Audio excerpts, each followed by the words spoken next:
You are watching AI Storytelling, YTS.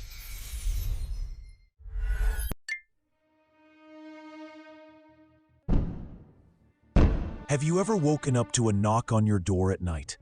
It sounds so ordinary, so human. But at 2 a.m., when your street is silent, and even the crickets have stopped chirping, a knock doesn't sound human anymore. It sounds like a mistake, like someone shouldn't be there. And if you open the door, you'll regret it. I'm not talking about burglars, or drunks, or neighbors.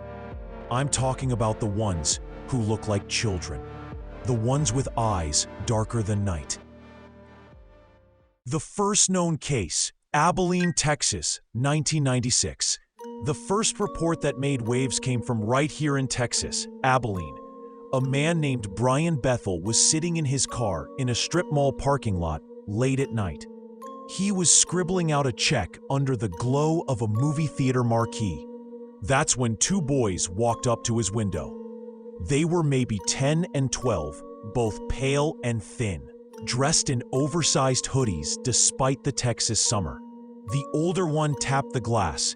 His voice was calm, polite, too polite. He said, "Excuse me, sir, we want to see a movie, but we forgot our money. Could you give us a ride home to get it?" Brian described feeling wrong, like his gut knew something his brain didn't. The boy's words were ordinary, but the tone, the cadence, sounded rehearsed. He noticed their skin looked strange, too smooth, almost waxy under the streetlight. And then he realized why he couldn't look at them straight on. Their eyes, black, not dark brown, not shadowed, black from lid to lid, as if their sockets had been hollowed out and filled with ink. Brian's hand trembled on the ignition. He muttered an excuse. He couldn't. He was busy. He had to go. The older boy's expression shifted. His lips barely moved, but his voice dropped low, and then he said, "We can't come in unless you let us. You have to say it." Brian panicked. He threw the car into reverse, nearly hitting a light pole as he peeled out of the lot. He swore that when he glanced back, the boys weren't walking away. They were standing there, side by side, watching him and smiling. My story begins, Abilene, 2022. I didn't believe any of this until last summer. I was driving cross-country for work, and I stopped in Abilene to refuel around midnight. The gas station was one of those dying ones. 3 broken pumps, buzzing fluorescent lights, and a clerk who looked like he'd rather be anywhere else. When I walked out with a bottle of water, I froze. 2 kids were standing by my car. One was maybe 8 or 9, the other closer to 12. Their clothes looked outdated, faded jeans, hoodies too big for them. Their skin was pale, almost gray. The older one smiled. His voice was polite, too polite. "Sir, could you give us a ride? We don't live far." I couldn't explain the wave of dread that hit me. My heart thudded. My hands went cold. Then the younger one tilted his head, and I saw his eyes. Solid black, glossy, reflecting the streetlight like oil. The older one stepped closer. His voice didn't change, didn't rise, didn't plead. "Please, we can't come in unless you say yes." My throat locked. My brain screamed to run. I dropped my bottle, jumped into my car, and slammed the lock. They didn't knock. They didn't shout. They just stood there, watching me fumble the ignition. When I finally sped out of the lot, I glanced in the mirror. They were standing in the road, side by side, smiling. After that night in Abilene, I couldn't sleep. Every knock, every creak, every shadow outside my blinds, it all felt like them. At first, I thought I was just shaken from a bad scare. But then I started digging. I found forums, threads, blogs that had been abandoned years ago. The deeper I went, the more I realized Abilene wasn't special. The black-eyed children were everywhere. Stories dating back decades. Some hidden in obscure newspapers, some whispered in local bars, some just buried in dead internet boards. And all of them followed the same pattern. In Vermont, 2014, an elderly couple in rural Vermont claimed 2 children appeared in their driveway during a blizzard. The kids knocked on the door, asking to come in because they were cold. The couple let them in. Inside, the children sat perfectly still on the couch, staring straight ahead. They didn't remove their coats. They didn't move. Their voices, when they spoke, were calm, steady, too old for their faces. The husband suddenly developed uncontrollable nosebleeds. He stumbled into the bathroom while his wife tried to talk to the children. That's when she noticed their eyes. When the realization hit, she swore the air in the room grew heavy, pressing against her chest like a storm front. The children stood up simultaneously. "Our parents are here," they said, in unison. They walked to the door and opened it. Outside was nothing but a wall of white snow. The couple never saw them leave. Within months, the husband was diagnosed with aggressive leukemia. The wife followed him a year later with terminal cancer. In Oregon, 2009, a woman staying at a cheap roadside motel in Portland heard a knock just after 3 a.m. She peeked through the blinds. 2 children stood outside, a boy and a girl, both pale, both staring at her window. The boy tilted his head. "We're cold. Let us in." The woman refused.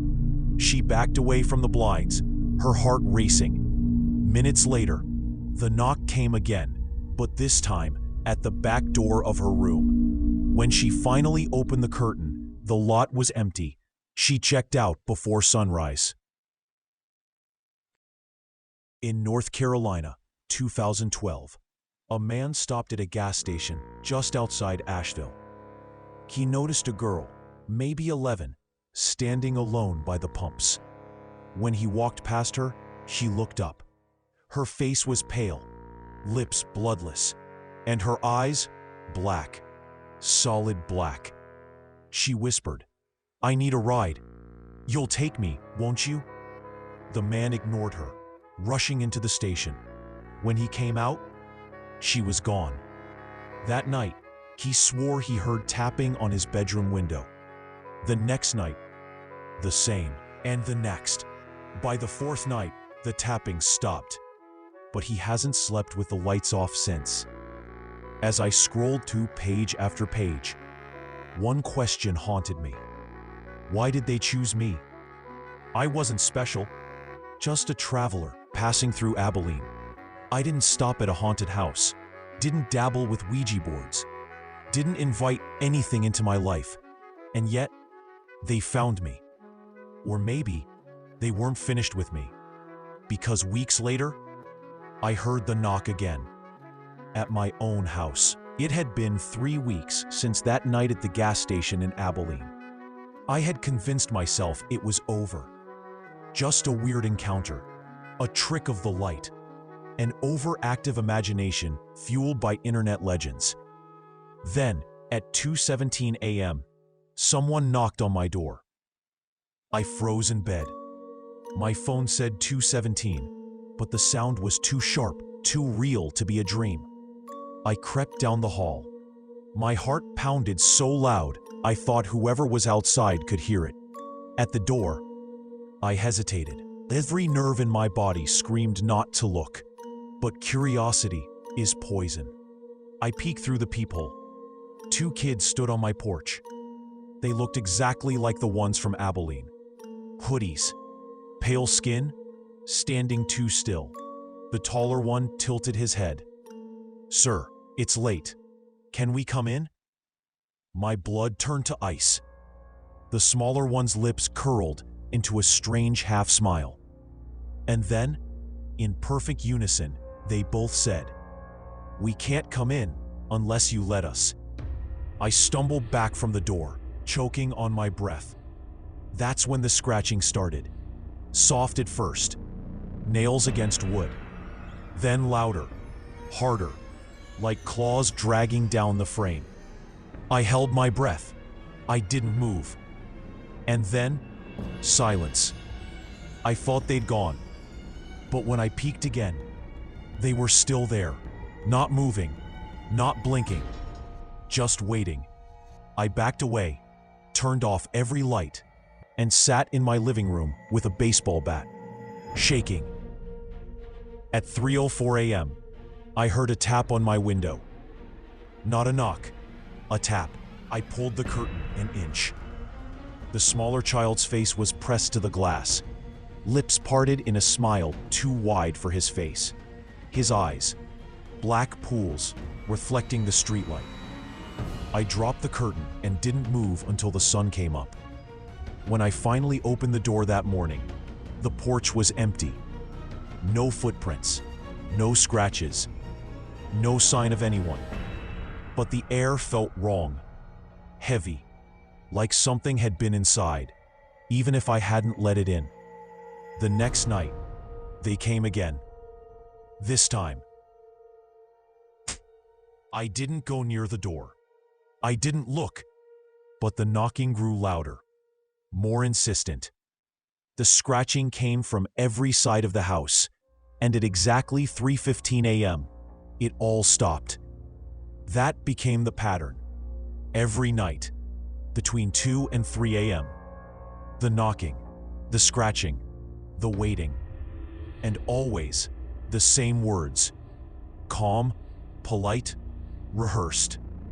Please, let us in. We can't come in unless you say yes. On the 5th night, I snapped. I screamed at the door, "Leave me alone!" Silence. And then a whisper, soft, almost tender, from the other side of the wood. "You already let us in. You just don't remember." My blood ran cold. Because in that moment, I wasn't sure if they were lying or if they were right. By the 6th night, I wasn't sleeping at all. My house smelled of burnt coffee and sweat. Every knock rattled my bones. Every whisper scraped my nerves raw. So I did what anyone drowning in fear does. I started digging. The internet is a graveyard for stories like this. Old forums, broken links, PDF scans of journals long out of print. The deeper I searched, the more I realized I wasn't the first to be hunted. And the worst part? No two theories agreed. The religious threads called them demons in disguise. Not ghosts, not aliens. Pure malice, wrapped in the skin of something innocent. The key detail? Demons, they said, cannot cross thresholds uninvited. Doors, windows, homes. They need permission. That lined up with every story I'd read. They always asked, never forced. But if they were demons, what happened if you said yes? Another camp swore the black-eyed children were tied to UFO lore. Alien-human hybrids. Experiments gone wrong. Black eyes as a genetic marker. Calm, rehearsed voices as training. Children sent out like probes, testing how humans respond. One user described a sighting in Nevada where a black-eyed girl was spotted near an abandoned Air Force site. He claimed military trucks swarmed the area within the hour. The post was deleted days later. The implication? These weren't demons. They were property, and someone wanted them back. Then came the old world theories. Vampires. Vampiric folklore has always included rules. Can't enter without permission. Pale skin, strange sickness following encounters. In Romanian texts, I found mention of copii întunecați, dark children, warnings scrawled in church records from the 1800s. They never said what happened to families who let them in.